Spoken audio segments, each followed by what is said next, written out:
Mummy வீட்டில் இல்ல, தட போட யாரும் இல்ல, விளையாடு போமா உள்ள வில்லாடா.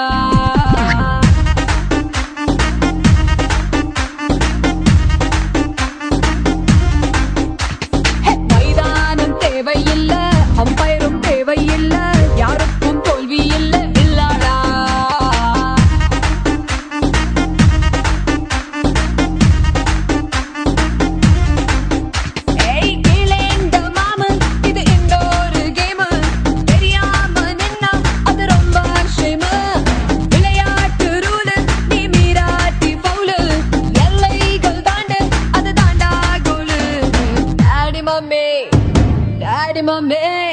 டாடி மம்மி வீட்டில் இல்ல, தட போட யாரும் இல்ல, விளையாடு போமா உள்ள வில்லாடா.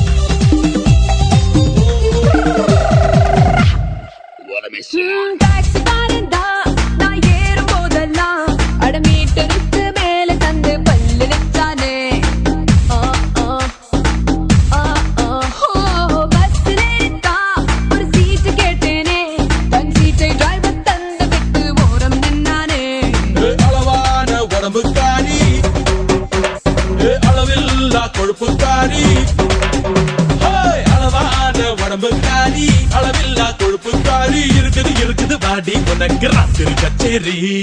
டாடி மம்மி வீட்டில் இல்ல, தட போட யாரும் இல்ல, விளையாடு போமா உள்ள வில்லாடா.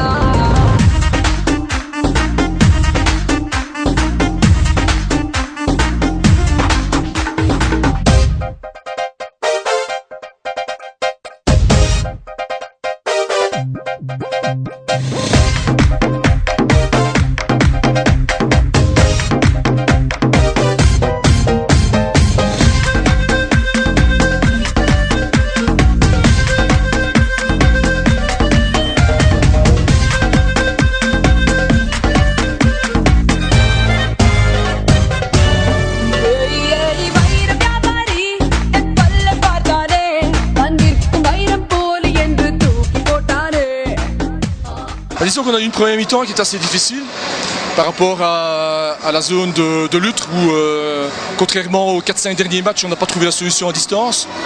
Et là, effectivement, j'ai demandé aux joueurs de vraiment accélérer, de jouer une défense de feu en deuxième mi-temps et de jouer le plus haut possible, d'essayer de leur donner le moindre espace possible pour pouvoir dribbler, d'être toujours dans les pieds, de manière à pouvoir leur piquer un maximum de ballons et de repartir en fast break. Et c'est une stratégie que je pense à payer. Ils ont joué avec cœur, ils ont joué avec beaucoup de hargne et ça a été tout seul en deuxième mi-temps. C'est un groupe à deux vitesses, hein, dans le sens où malheureusement dans le premier tour on a perdu 5 matchs de suite sur la blessure de quelques joueurs, et comme on n'est pas très nombreux dans le noyau, ça s'est ressenti. Et ici, depuis le 1er janvier, on fait un 6 sur 6. Les gens sont bien, les gens se sentent bien, les gens sont libérés et ça va tout seul, quoi. C'est vrai que si on joue comme ça, on a de grandes espérances, quoi. On a de grandes espérances, mais on a peut-être mis un peu trop de pression au début de saison où on avait clairement l'objectif d'être champion. On a eu peut-être un manque d'humilité par rapport aux autres équipes. Et ici, on prend un match à la fois, on ne se met pas d'objectif et on va voir comment on peut terminer le championnat. Mais je crois qu'au début du match, on était bien dans ce match. Les jeunes répondaient également à l'appel. Et puis en deuxième mi-temps, on a commencé à s'énerver. Et c'est pas la première fois. Quand Lutte s'énerve, ça joue moins bien. Et Charleroi en a bien profité et mérite leur victoire. Mais ça se passe bien. Je crois qu'on a une équipe de bons copains qui habitent tous dans le coin. La personne qui vient de plus loin, elle vient de Nivelles, donc c'est tout près. Et après cela, il y a encore toute une série d'équipes de jeunes avec beaucoup de jeunes dans l'entité. Et ça, c'est très important. C'est la politique du club actuel.